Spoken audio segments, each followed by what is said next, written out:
Good morning, LinkedIn family, and a very happy St. Patrick's Day to everybody. We are here live. Like, this is the first official Coffee with Bob live that I'm going to try and do on a regular basis. I know I keep saying I'm going to do it, but I am going to start doing it weekly. I was going to shoot for Wednesdays, but I also belong to a writer's pod that I kind of forgot about in my scheduling that also meets on Wednesdays. So I have to try to figure out a good time to do it. So, but today it's on Wednesdays on St. Patrick's Day. Thanks to the prodding of the lovely Rachel Beck, as you can see, is all decked out. We also have Jonni Redick with us from JL Consulting Solutions. Two wonderful, beautiful people. I'm so very happy that you guys have decided to join me on sort of the first official yet unofficial Coffee with Bob Live. I appreciate it. Yeah, absolutely. Glad to be here, especially on St. Patrick's Day. Yeah, and so early for you. Early for me, and Rachel is working the headgear, so she is working that for all of us. I made my coffee green. Did you? Mm-hmm. Not really. Oh, we got hi from Argentina. How cool is that? Oh, hello, everybody. Happy St. Patrick's Day. Lucas, thank you for being on board and joining us today. Well, do you celebrate St. Patrick's Day in Argentina, I wonder? Oh, I'm curious. Do they? Yeah. Well, maybe Lucas will comment on it if he does. All right. So I'm glad to have you guys all here. I really appreciate it. I mean, I love showcasing my connections. And I say this over and over again. I truly believe one connection can change a life. And I have witnessed Rachel change lives of many, many people. And in conversation, if you've all seen my last Coffee with Bob with Jonni, she definitely changed some lives. So I want to start out by asking Jonni real quick. What are you up to today, Jonni? Tell us a little bit about what's going on. Thank you so much for having me on your inaugural live. I mean, wow. So we're going to set the bar for everybody else moving forward that you'll have on your lives. And I'm just really humbled to be here with Rachel. So thank you for having me. What I'm up to, Bob, is similar to, I think, our coffee that we had, still doing coaching and consulting and, working with police executives and law enforcement agencies, really about organizational culture and building better leaders and hopefully creating, better communication so we can bridge those conversations with community and, look at some of the challenges that they're facing in policing now with, I don't know if you've seen the news headlines in the last week or two with some of the, civil lawsuits that have been paid out, especially after the George Floyd incident of $27 million, and then the Breonna Taylor of, I think it was $12 million. Yeah. And so the cost of policing is going up for taxpayers, for law enforcement agencies, and it really comes down to looking at, ways to have, better training, to create different behaviors and outcomes for police officers, but also a better understanding for the community on some of the challenges that policing is facing when they want to defund or reform, and what that means when you reallocate that money. But what kind of training are we really doing? What kind of changes are being made? Legislative changes are being made across the country, but how does that really change behavior and outcomes for people and individuals? And so that's why I do the leadership coaching and consulting that I do. And I really find it important to spend most of my time still in, the policing and law enforcement industry, after I retired, of 29 years. So that's kind of what I'm up to. Yeah, that's amazing. And it's so vitally important. And the reason why I like the fact that Rachel was able to join us in this conversation is because Rachel is a big believer in spreading love and positivity and making sure that we're all on the same level. I mean, Rachel, talk about a little bit about what you're working on too to help do this. It kind of dovetails into what Jonni's working on. Yeah, I'm trying to light people up. I want to be like a light to light other candles. I think it's necessary because some experiences I've had last year, which Bob, you and I have talked about privately, that it is necessary right now to use our voices for kindness, for respect, for love, and to use our voices to empower and encourage other people. I'm trying to teach people that someone's success is not taken away from somebody else's success, and for people to realize that. Yeah. They're hurting their careers through choosing a path of jealousy or choosing a path of unkindness. I see it every day through people's either negative or rude comments that they leave on our friends' post.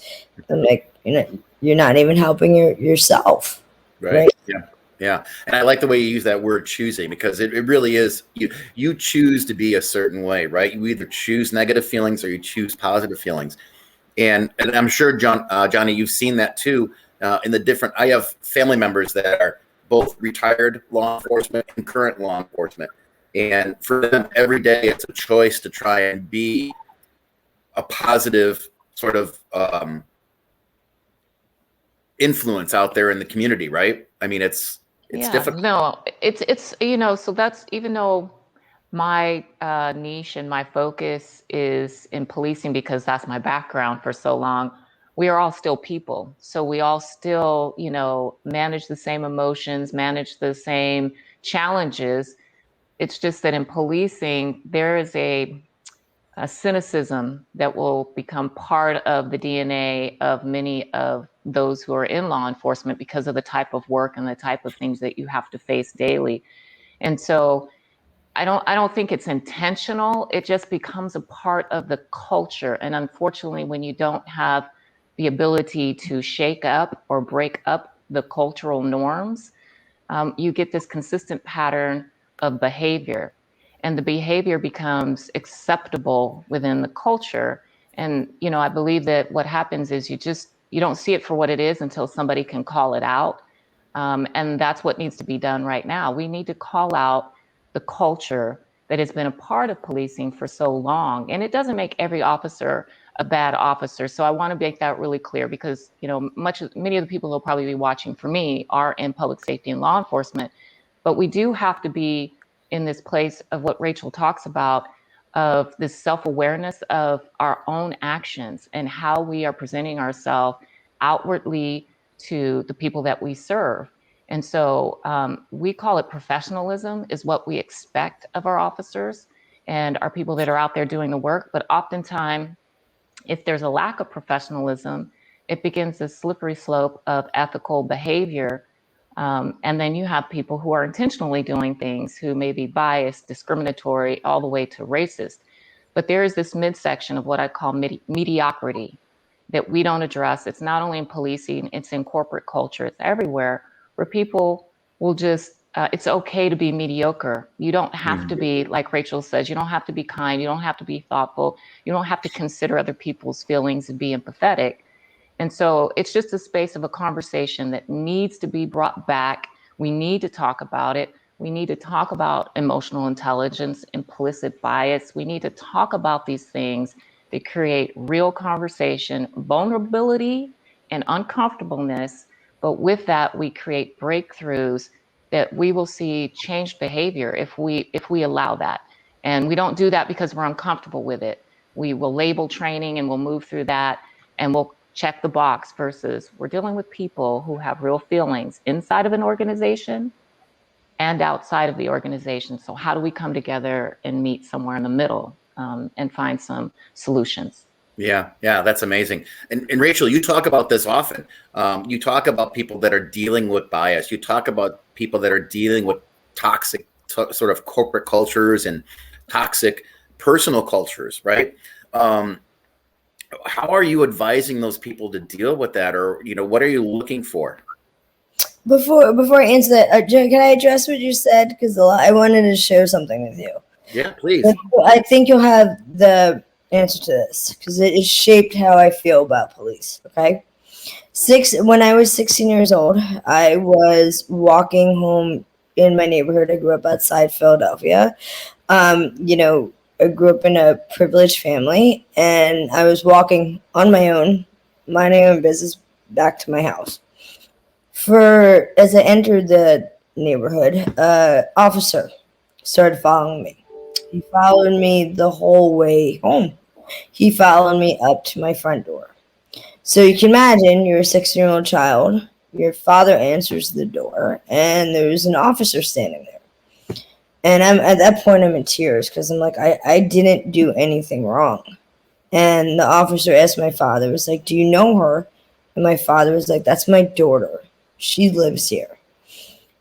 That experience, because I was racially profiled for walking in the neighborhood that I lived in, it shaped everything for me. And I've studied this. I've taken criminology, studied psychology in school, But the fact that I was racially profiled because of what the neighborhood was and that I didn't belong and that he followed me up to my front door, how do you handle an experience like that? No, I want to say to you, I'm sorry that you had to experience that.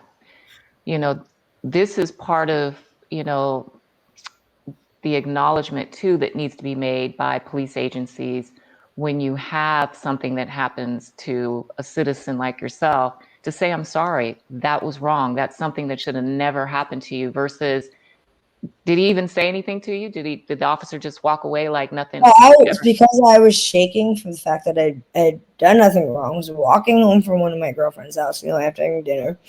My dad pulled me into the house and was like, "What are you doing?" This is my daughter. She lives here. And him and I both realized what was going on in the moment.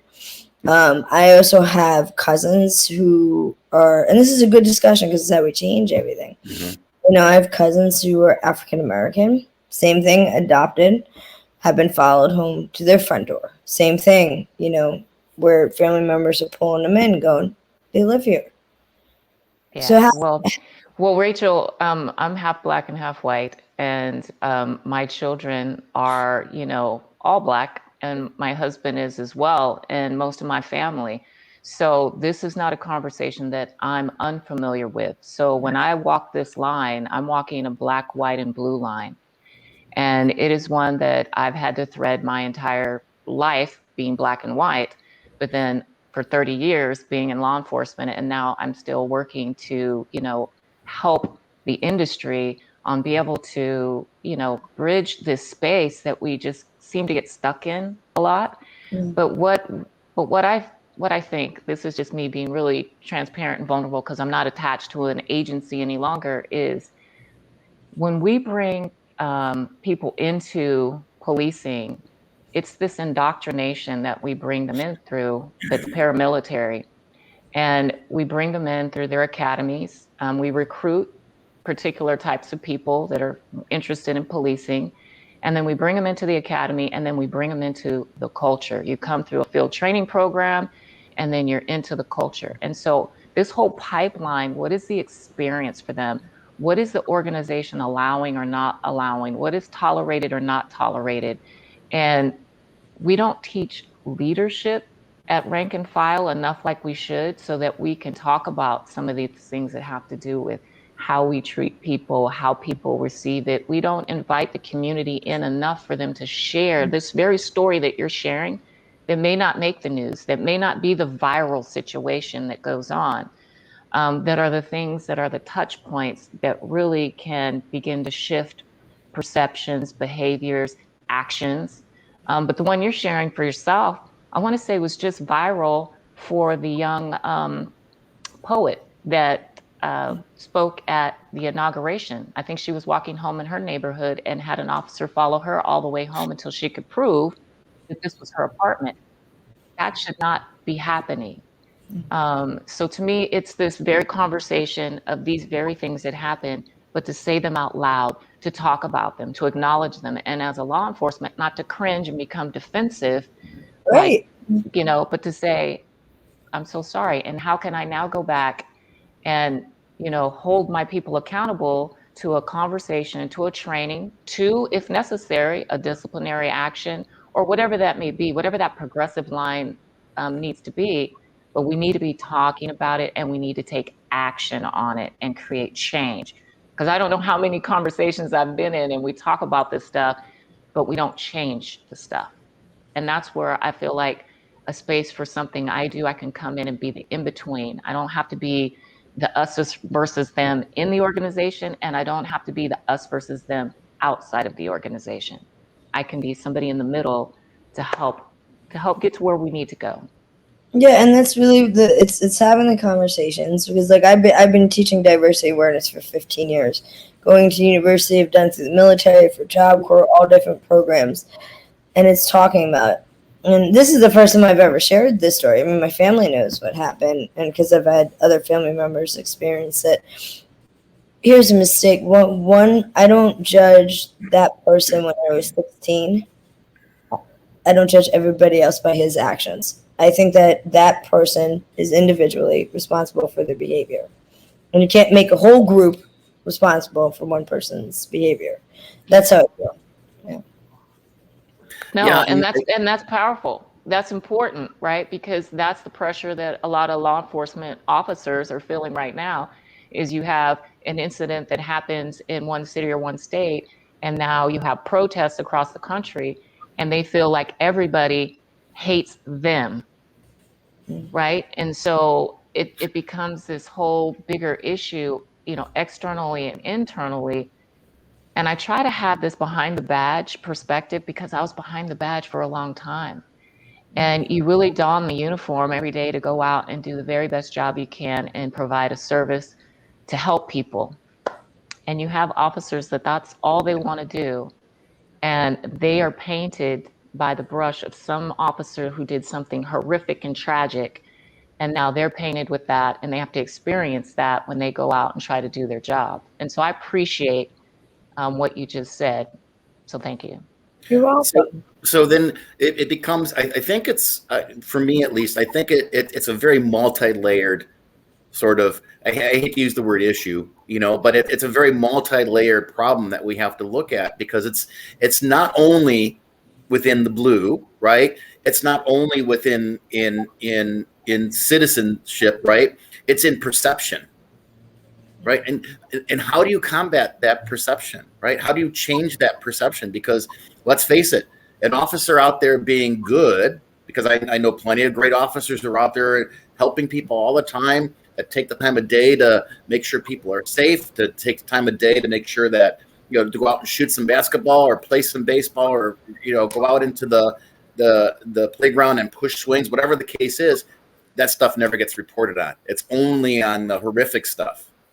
How do we do that? That's media. So, Yeah. I mean, we're in this technology, world where everything goes viral instantly. You get information instantly. So, media, to me, media plays a huge role in whether something is positive, negative, into the world, or hope for the rest of the world, and so that plays a huge part too in what you actually see. Then if you spend time, say, doing a ride along, speaking with the chief, or being a part of a community advisory board, or, really getting engaged, involved in your local law enforcement to see, what's going on. So we get these media drips, or we get a big media sensationalize something, and we believe that that's not just policing, but whatever it may be, that's, they help us to bias our opinion or our vision and create our perception for us. And so that's something we have to get out in front of too all the time, no matter if you're corporate or law enforcement or public safety or any industry. You always have to stay ahead of your media narrative, because it's instantaneous. And if you say nothing and stay silent, they get to keep creating the narrative, and it compounds. And so there's a lot of, like you said, multiple facets to the whole idea of what we're talking about here. Yeah, and I think it's it's all about people like you, Jonni, and people like you, Rachel, that are out there putting it out there, that you need to be positive, that you need to be preaching the kindness out there, and good leaders help people along. Good leaders lift people up, right? Good leaders are servants, like you mentioned, just a short while ago, Jonni, and I think that's really important. Yeah, leadership doesn't have the luxury to, decide how they're going to model their behavior. If you choose to be a leader, then to me, if you choose to be a leader, then it's a choice that you've taken on to, for a better term, be above reproach. You have to constantly model what you want your people to actually do. And, unfortunately, we have people that get in leadership that should never be in leadership. And then that sets the tone for the organization. They don't hold people within their infrastructure accountable, whether you're a middle manager or supervisor, or they don't give them the tools and resources or the training. I mean, there's so many things, but leadership starts at the top and it works its way through the organization. Yeah, and Lucas, I just posted what Lucas said. He doesn't live in the United States.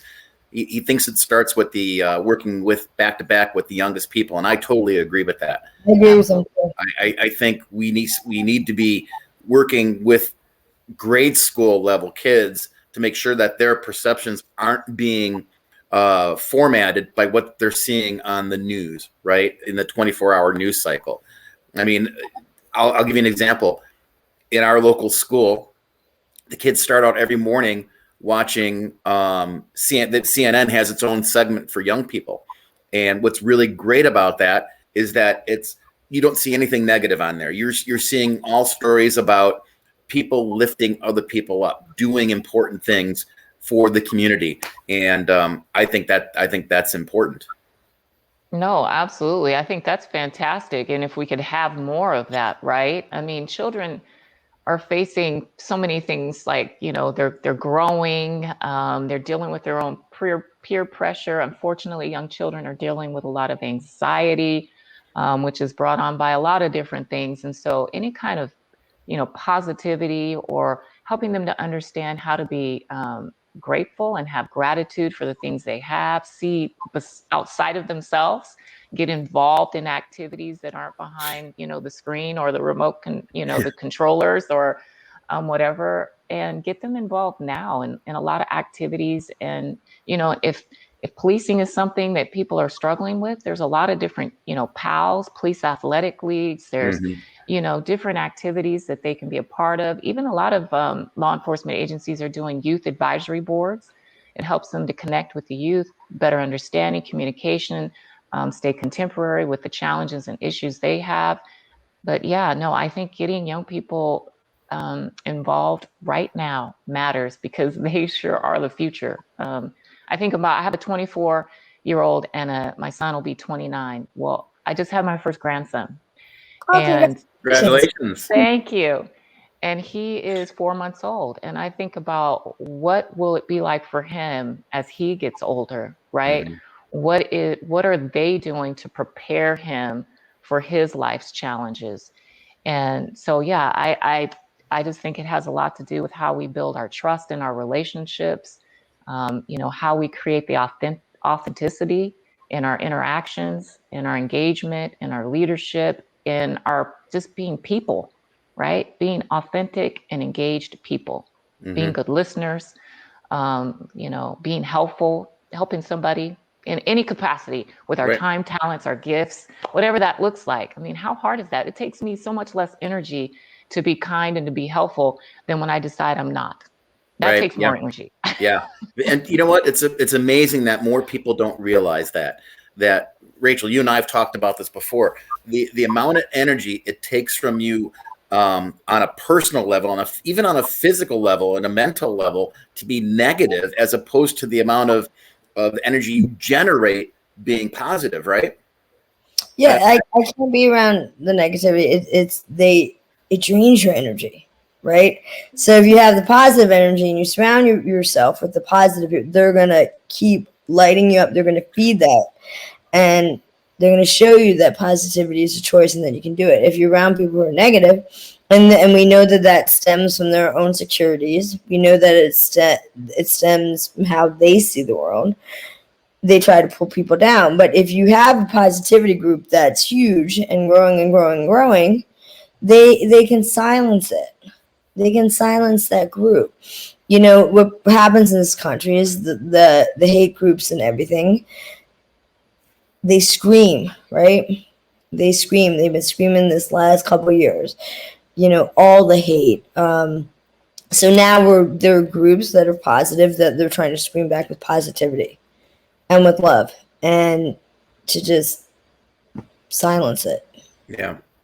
I think I love what you just said. It's like the louder voice is the one that gets heard the most, right? And oftentimes we forget that we even have a voice, some of us, and we need to use it and how we use it. And so, when we're looking at solutions on how to make things better in wherever we are, everybody needs to bring the voice to the table. But bring the voice to the table, just like you said, not to scream, but to really come to have a conversation, right? To really come and want to be heard, but also want to listen. Because active listening, I think, is where we find most of the aha moments, Mhm. and asking really thoughtful questions. Like, I don't have all the answers, but I love asking questions because it helps me to get clarity. It helps me to get better understanding, and it helps us to kind of problem solve and be able to move something forward versus we think sometimes we have to come with all the answers, and we really don't. That's why it's great to work in collaboration and partnership, and like we are here, Yeah. with you, Bob. This creates a collaboration that is unique. I Yeah. mean, Rachel and I may have never been on a live with you together, but you brought this together to Yeah. create that kind of synergy. So, No, thank you. I appreciate that. And you said a very important thing there. You mentioned active listening, and I think now I'm going to speak purely as a male here, right? Typically, guys are not good active listeners, right? Our DNA is always problem solving, right? So, and trust me, it took me decades to learn how to be an active listener, and a lot of strife in my personal life to be an active listener, because instead of listening, I was always hearing the first set of whatever it was that we were talking about, and I was trying to solve, trying to fix, right? Trying to find a solution right away. When sometimes you don't even need to find a solution. Sometimes you just need to be heard, right? And that is the solution. So I love the fact that you said, you talk about active listening, because I think that is a critical component for us as a society, right? To be better. That's how we raise each other up, by just letting someone be heard. Can I tell you? You taught me that, Rachel. Yes. Can I tell you a secret? Hmm? Women don't need to be fixed, and this is a huge this is a huge problem, because I feel, let me fix. Sometimes we just need someone to listen to us. Hmm? If we ask for help, and I ask for help, we all need help in this world. But yeah, sometimes we don't need it, and we're okay. Like, I'll do it with like people in my life. I'm like, you know what? I'm okay. I just need to sit down, listen, take the time, and that, Bob, means more to me than anything. It's the listening. It's the listening part, because it's always, I want to fix it. Okay, well, you can fix it if I ask you to fix it, if I need the help, because in a way you're disempowering a human, but you're saying, I'm going to fix this, but guess what? I don't think you're capable enough to fix it. Mm-hmm. So it's like, but I didn't ask for help. So yeah. That's one of the leading causes of suicide among people, right? Is not being heard.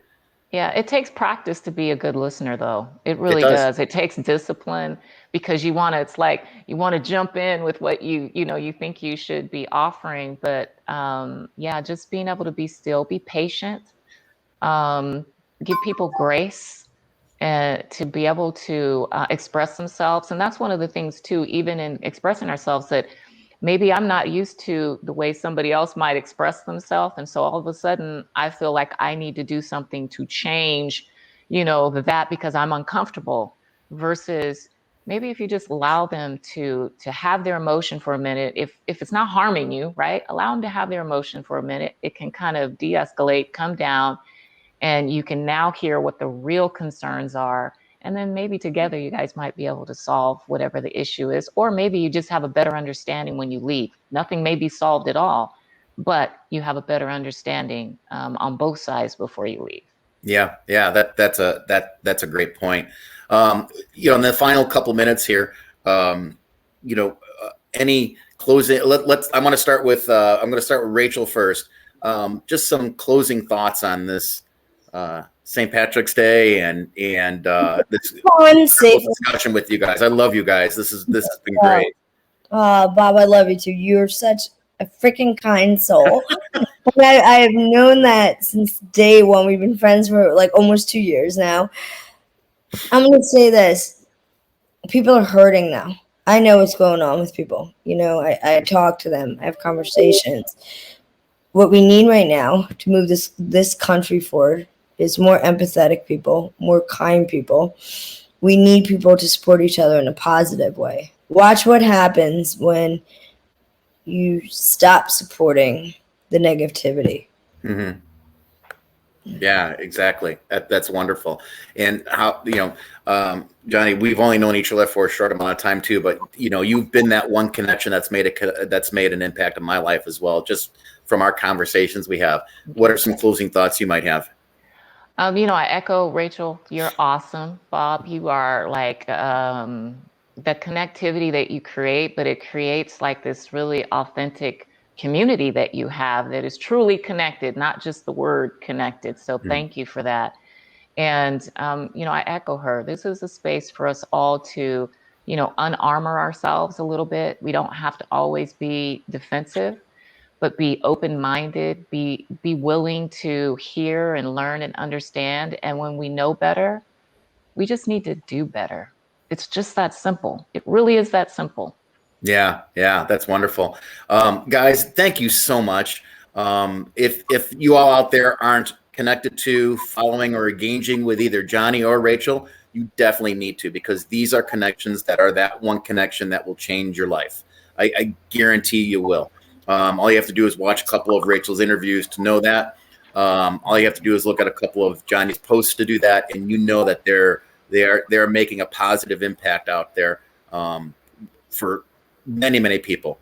Guys, you guys just set the bar really high for the next 5. So I'm not sure. I think I might just retire after this one.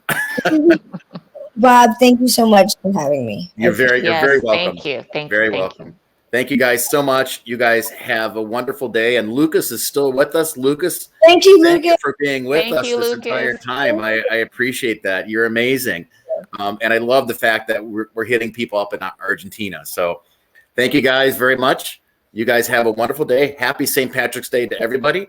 And go have a cup of green coffee. Have a good day. Bye-bye. Bye.